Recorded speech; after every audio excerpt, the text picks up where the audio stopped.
ইসলামকে নিয়ে যেই কথাগুলি বলছি সেই কথাটি হলো, আমি এ পর্যন্ত যা বুঝতে পারছি, ইসলাম তো শুধু একক না, শুধু শরিয়াতেরই ইসলাম না, ইসলাম মারেফতের না, ইসলাম তরিকাতের না, ইসলাম হাকিকাতের না, চারটার সমন্বয় ইসলাম। তবে সামান্য এই ছোট্ট একটা বাংলাদেশে এত কেন কন্দল আমি বুঝি নাই। কতিপয় মুসল্লিগণ আপনারা উঠে পড়ে লাগছেন মাজার ভাঙার জন্য।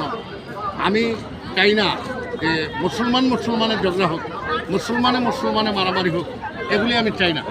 আমি ইসলামের পক্ষের লোক, তাই বলে আপনারা মাজার এককভাবে ভাঙতেছেন, হামলা করতেছেন মাজারে। তরিকাতের লোকদেরকে আপনারা দেশ থেকে খেদাই দেবেন।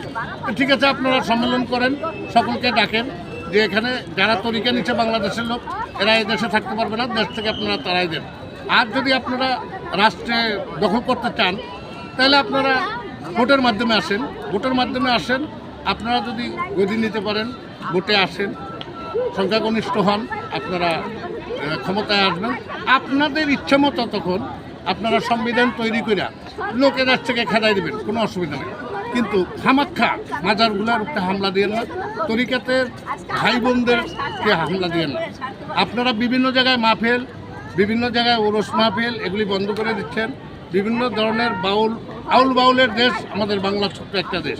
এই দেশে বেশ কিছু লোক যারা গান গেয়ে জীবন ধারণ করে থাকে, তাদের গান বাজনা আপনি বন্ধ করে দিতেছেন, বিভিন্ন জায়গায় আপনারা হামলা করতেছেন, এটাই ঠিক না। আর ইসলামের কাজ একজনকে কতল করা নয়, ইসলামের কাজ একজনকে বাঁচিয়ে রাখা, তাকে সুন্দর পরামর্শ দিয়া আপনার পথে যদি নিতে পারেন, আলহামদুলিল্লাহ।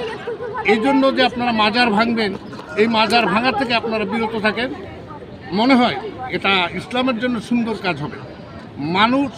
এক মানুষ আর এক মানুষের ভাই, এক মুসলমান আর এক মুসলমানের ভাই। কিন্তু আপনারা যা করতেছেন, এটা তো আপনারা এই ঘরে ঘরে যুদ্ধ লাগাই দিতেছেন।